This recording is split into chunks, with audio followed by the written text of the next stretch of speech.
नमस्कार दोस्तों, एक बार फिर हाजिर हम आपके साथ एक मोस्ट इंपोर्टेंट टॉपिक को लेकर। यानी फ्रेंड्स, आज इस वीडियो में बात करने वाले यूपी लेखपाल मुख्य परीक्षा 2022। इसमें इस वीडियो में आज हम बात करने में हिंदी के कुछ महत्वपूर्ण प्रश्न जो कि आने वाले एग्जाम, जैसा कि एग्जाम निश्चित कर दिया गया है 19 जून को। तो यहाँ पे अगर हम बात करें तो टोटल हिंदी आपके 25 क्वेश्चन पूछे जाएंगे, और साथ ही साथ अगर मैथ की बात करें तो मैथ भी आपका 25 क्वेश्चन, वहीं आपका जीके जीएस करंट अफेयर से संबंधित 25 क्वेश्चन, और आपका ग्राम विकास संबंधित क्वेश्चन जो होंगे वो भी 25 क्वेश्चन होंगे। यानी आपका टोटल 100 नंबर का होगा, 2 घंटे का पेपर होगा, जिसमें से आपको सभी की तैयारी अच्छे से करनी है ताकि आने वाले एग्जाम को, यानी मुख्य परीक्षा पास कर पाएँ और अपने सपनों को साकार कर पाएँ एक सरकारी नौकरी पाकर। तो फ्रेंड्स, यहाँ पे हम बात करेंगे हिंदी के कुछ महत्वपूर्ण प्रश्न, तो वीडियो के अंत तक जरूर बने रहिएगा। फ्रेंड्स, अगर बात करें धरतीपुत्र किसान सीरीज में, तो हमने आपको एकड़ बिस्वा धूर क्या होता है इसके बारे में हम आपको लगातार वीडियो प्रोवाइड ही कर रहे हैं। तो सीरीज भी चल रही है, वहाँ भी आपको मैपाई से भी क्वेश्चन आपके यूपी लेखपाल में पूछे जाते हैं। तो ये भी इंपॉर्टेंट वीडियो है, आप इसको जाके जरूर देखिएगा। फ्रेंड्स, अगर ये वीडियो पसंद आए तो लाइक जरूर करिएगा, दोस्तों तक शेयर करिएगा। अगर आप चैनल पर पहली बार विजिट कर रहे हैं तो चैनल को सब्सक्राइब कर लीजिएगा, बेल आइकन को जरूर प्रेस करें ताकि मैं जो भी वीडियो अपलोड करता हूँ सबसे पहले आपके पास नोटिफिकेशन पहुंचे। तो फ्रेंड्स, यहाँ पे पहला क्वेश्चन आपके स्क्रीन पर, इसको जवाब दीजिए आपका क्या होगा। यानी अगर देखा जाए तो इसमें दिया गया प्रश्न में दिए गए विकल्पों में से कौन सा शब्द स्त्रीलिंग लिंग होगा। तो यहाँ पे देखें तो फर्स्ट में है आपका लगाव, दूसरे में लज्जा है, तीसरे में दुख है, और चौथे में खटमल। तो यहाँ पे आपका राइट आंसर क्या होगा, आप भी कमेंट बॉक्स में बता सकते हैं। यहाँ पे इसका राइट आंसर हो जाएगा ऑप्शन नंबर 2, यानी लज्जा। लज्जा की अगर बात करें तो ये क्या है, ये एक प्रकार का स्त्रीलिंग शब्द है, ठीक। और अन्य शब्द जो हैं, जैसे कि यहाँ पे लगाव है, दुख है, खटमल है, तो ये सब कैसे शब्द हैं, यानी ये पुल्लिंग है। तो यहाँ पे अगर हम बात करें, लज्जा का अर्थ क्या है, शर्म, हया, लाज। वहीं अगर इसकी बात करें, इसका अर्थ क्या होता है, लगाव का अर्थ है संबंध, जो कि अन्य शब्द यहाँ पे दिए गए हैं। लगाव का अर्थ यहाँ पे अगर देखा जाए तो संबंध, वहीं दुख का अर्थ है कष्ट या पीड़ा, खटमल का अर्थ है मठ मैले उन्नवी रंग का एक रक्त चूसने वाला प्रसिद्ध कीड़ा, ठीक है। नेक्स्ट क्वेश्चन है आपके स्क्रीन पर, दिए गए विकल्पों में से कौन सा शब्द एक वचन और बहुवचन में एक जैसा रहता है। यानी फ्रेंड्स, पूछा गया है कि कौन सा एक वचन और बहुवचन एक जैसा शब्द आपको दिखेगा। तो यहाँ ऑप्शन ए है घर, ऑप्शन बी है गति, ऑप्शन 3 है यहाँ पे पाठक, ऑप्शन 4 है प्रेम। तो कौन सा राइट आंसर होगा, आप भी अपने तैयारी को परख सकते हैं, देख सकते हैं कि आप कितनी तैयारी कर रहे हैं और क्या आपको और तैयारी करने की ज़रूरत है। अगर इन सभी प्रश्नों का आप सही जवाब देते हैं तो निश्चित रूप से आपके तैयारी अच्छी है। तो यहाँ अपने प्रश्नों को देखकर अपनी तैयारी को भी आंक सकते हैं। तो यहाँ आप पर ऑप्शन नंबर 4 जो कि राइट आंसर हो जाएगा प्रेम। प्रेम जो कि एक शब्द है, जो कि एक बहुवचन और एक वचन दोनों में एक जैसा ही प्रयोग होता है। प्रेम की अगर पर्यायवाची शब्द बात करें तो इसका अनुराग होता है, प्रणय होता है, स्नेह है, अनुरक्ति, ठीक है। अन्य अन्य जो शब्द हैं ये सब किसमें हैं, एक वचन में है। ये है एक वचन में, गति भी है और पाठक भी, ठीक। घर की बात करें तो इसको क्या बोला जाएगा, बहुवचन में घरों, और गति की गतियां हो जाएगा, पाठक के पाठक गण हो जाएगा। तो ऑप्शन नंबर 4 जो कि आपका सही आंसर हो जाएगा। नेक्स्ट क्वेश्चन है, निम्नलिखित विकल्पों में से मोटे छपे शब्द की शुद्ध वर्तनी कौन सी है। इस महीने हमारी परीक्षा होगी। तो यहाँ पे परीक्षा जो लिखा है ये क्या सही लिखा है। वर्तनी की अगर बात करें तो स्पेलिंग इसका मतलब होता है, जैसे आप किसी इंग्लिश में शब्द लिखते हैं तो उसका स्पेलिंग लिखते हैं जो कि राइट स्पेलिंग, उसी प्रकार हिंदी को भी अगर लिखना है तो कौन सा शब्द है जो कि आपका सही, यानी परीक्षा को किस प्रकार से लिखा जाएगा। परीक्षा होगा या परिकसा हो जाएगा, परीक्षा हो जाएगा, परीक्षा हो जाएगा। तो यहाँ पे ऑप्शन नंबर जो कि 3 जो कि परीक्षा राइट आंसर हो जाएगा, ठीक है। देखिए यहाँ पे 2 दिया गया, शुद्ध वचन कौन सा हो जाएगा, शुद्ध शब्द परीक्षा हो जाएगा। परीक्षा स्त्रीलिंग शब्द है जिसका अर्थ है योग्यता, क्षमता आदि को परखना। तो परीक्षा शब्द कैसा है, स्त्रीलिंग है, इसको ध्यान देना है क्योंकि आपका यहाँ पे लिंग से संबंधित प्रश्न पूछे जाते हैं। लिखने की रीति को वर्तनी कहते हैं, यानी लिखने की रीति को, यानी शुद्ध रूप से लिखने की क्रिया को क्या बोलता जाता है, वर्तनी। वर्तनी का शब्द का अर्थ होता है पीछे चलना। उच्चारित होने वाले शब्द के लेखन में प्रयोग होने वाली लिपि चिन्हों के व्यवस्थित रूप को वर्तनी कहा जाता है। यानी वर्तनी किसे कहा जाता है, उच्चारित होने वाले शब्द को लेखन में प्रयोग होने वाली लिपि चिन्हों को व्यवस्थित रूप को वर्तनी कहा जाता है, यानी जो बोलते हैं वही लिखते हैं। तो यहाँ पे ये बात आपको समझ में आ गई होगी। नेक्स्ट बात करें, परमेश्वर में कौन सा समास है।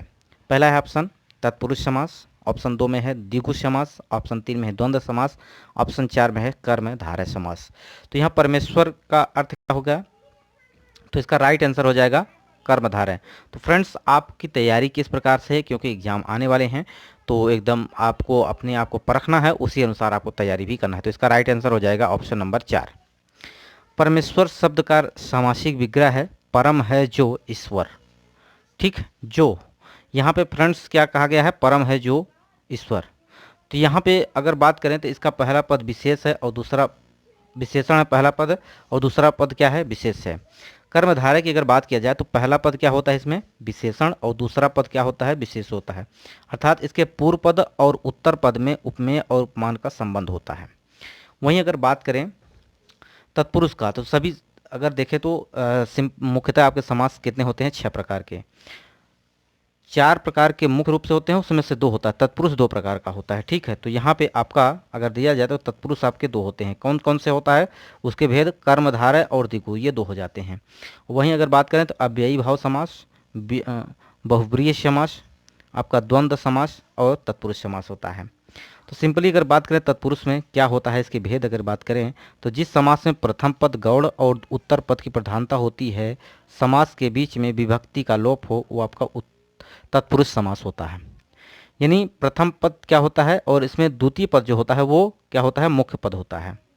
द्विगु की बात करते हैं तो जिस समास में पूर्व पद पहला पद संख्यावाचक हो, जैसे त्रिलोकी, ठीक है, त्रिभुवन, ये सब जिसमें आपके संख्यावाचक हो उसमें आपका ये द्विगु समास हो जाता है। द्वंद्व समास की बात करें, देखिए कुछ ऐसे शब्द होते हैं जैसे बहुब्रीहि में अगर त्रिलोकीनाथ, ठीक है, अब इसमें त्रिलोकी का मतलब हो गया तीनों लोकों का देव, ठीक है, त्रिलोकी। तो यहाँ पे आपका द्विगु और आपका बहुब्रीहि भी समास हो सकता है, क्योंकि बहुब्रीहि समास ये कहता है कि अगर उसमें दोनों पद क्या हो, प्रधान ना हो, और वह जो पद हो वो तीसरे पद की ओर इंगित करते हों, यानी इशारा करते हों। ठीक है, तो वहाँ पे बहुब्रीहि समास हो जाता है। तो इस तरह से आप यहाँ पे अगर इसका चाहते हैं पूरा डिटेल तो हम उस पर भी आपको प्रोवाइड करेंगे, बट आपको कमेंट बॉक्स में बताना होगा। जिस समास में पूर्व पद क्या हो, संख्यावाचक हो, वो होता है आपका द्विगु समास। द्वंद्व समास, जिस समास में दोनों पद प्रधान हो तथा विग्रह करने पर उनके बीच में तथा या अथवा एवं का प्रयोग हो, ठीक है, तो वो आपका द्वंद्व समास हो जाता है। वहीं अव्ययी भाव समास की बात करते हैं तो इसमें क्या होता है, प्रथम पद क्या होता है, समान होता है और इसमें आपका प्रत्यय लगा होता है। ठीक, तो ये बात आपको समझ में आ गई होगी। नेक्स्ट चलते हैं, तमोगुणः का संधि विच्छेद क्या होगा। इस क्वेश्चन को लाना मेरा मेन मोटिव है कि आप अपनी तैयारी को परखें, क्या आप कितना तैयार किए हैं, उसी अनुसार अपनी तैयारी को भी तेज करना है। ठीक, तो तमोगुण का संधि विच्छेद क्या होगा, ऑप्शन है तम धन गुण, तम धन गुण, तमा धन गुण, तमो धन गुण। तो आपका राइट आंसर हो जाएगा ऑप्शन नंबर ए, तम धन गुण। इसकी अगर बात करें तो तमो गुण का उचित संधि भी क्या हो जाएगा, तमः धन गुण।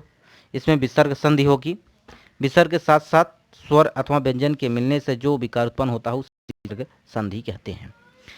संधि की अगर बात करते हैं, संधि दो शब्दों के मेल जो विकार परिवर्तन या उससे मेल करे तो वो आपका संधि कहलाता है। यहाँ पे संधि की बात करें तो ये 3 प्रकार का होता है, स्वर संधि, व्यंजन संधि और विसर्ग संधि। ठीक है, स्वर संधि क्या होती है, 2 स्वरों के मेल से उत्पन्न होने वाले विकार को स्वर संधि कहते हैं। इसके 5 भेद हैं, दीर्घ, गुण, वृद्धि, यण, आदि। वहीं अगर बात करें व्यंजन संधि की, तो व्यंजन के बाद यदि किसी स्वर या व्यंजन के आने से उस व्यंजन में जो विकार उत्पन्न होता है उसे आपका व्यंजन संधि कहा जाता है।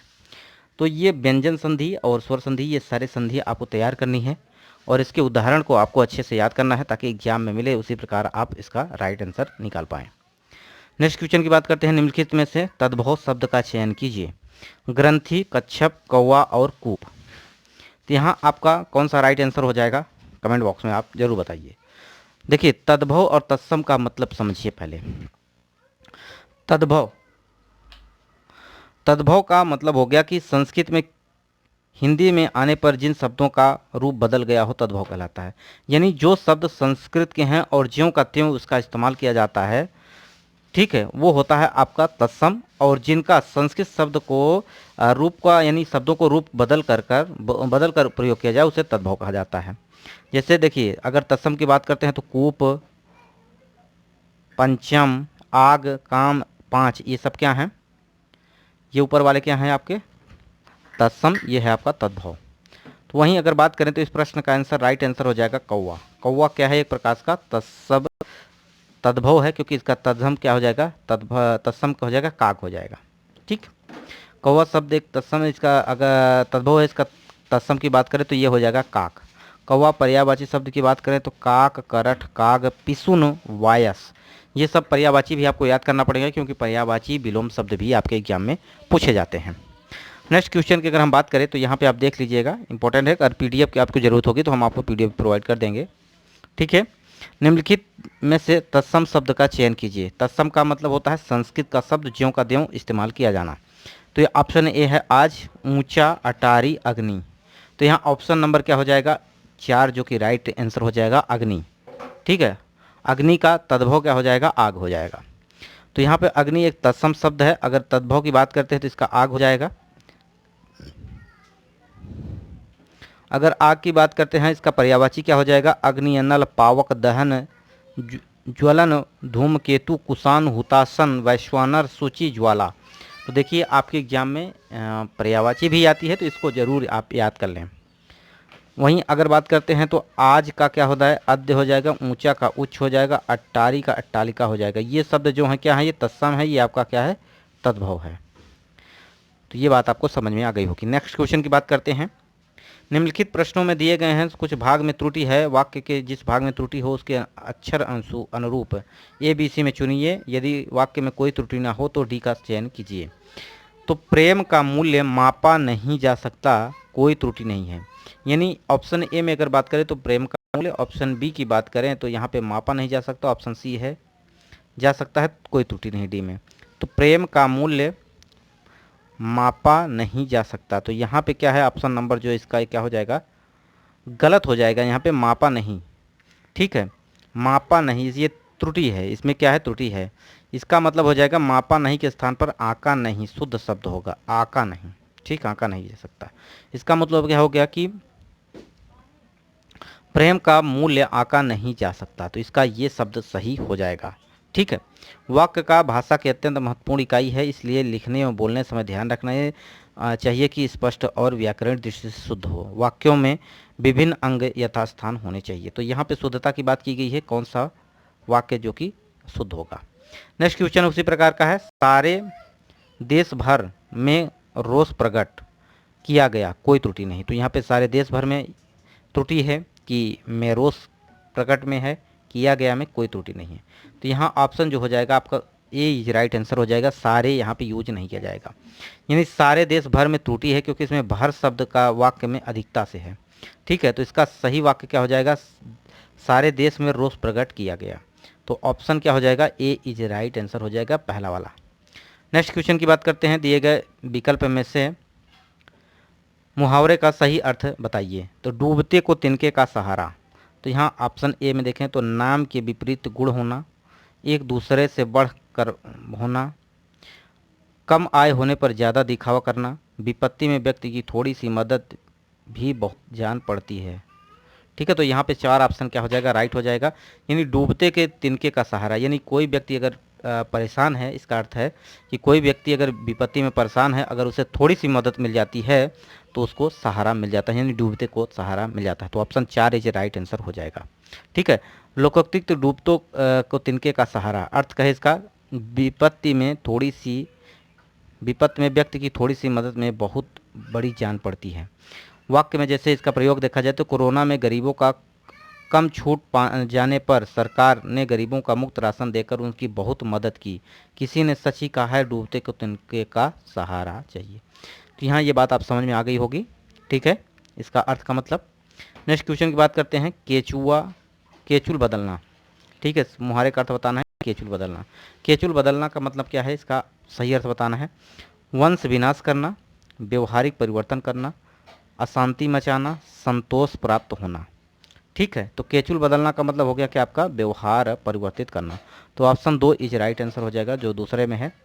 यहाँ पे देखा जाए तो मुहावरा क्या है? केचुल बदलना, अर्थ इसका हो जाएगा व्यवहार परिवर्तित करना। अर्थात वाक्य प्रयोग की बात करें तो पहले से सभी रिश्तेदार हमसे ठीक से बात करते थे, पर जब से नौकरी छूट गई तब सबने केचुल की तरह बदल गए। तो यहाँ ये वाक्य का प्रयोग किया गया है। वंश विनाश करना का मतलब हो गया कोख उजाड़ना। यहाँ पे अर्थ है मुहावरे का, कोख उजाड़ने का अर्थ हो गया ये। वहीं कोहराम मचाना का मतलब अशांति मचाना है। कलेजा ठंडा होने का मतलब है संतोष प्राप्त होना। ठीक, तो इस तरह से आप इसको याद भी करना पड़ेगा आपको। तो ये प्रश्न आपको जो इम्पोर्टेंट थे हम आपको प्रोवाइड कर रहे हैं, इसी प्रकार हम आपके प्रश्न लाते रहेंगे। ये वीडियो आपको कैसा लगा कमेंट बॉक्स में जरूर बताइएगा। वीडियो यहीं समाप्त करते हैं। नमस्कार।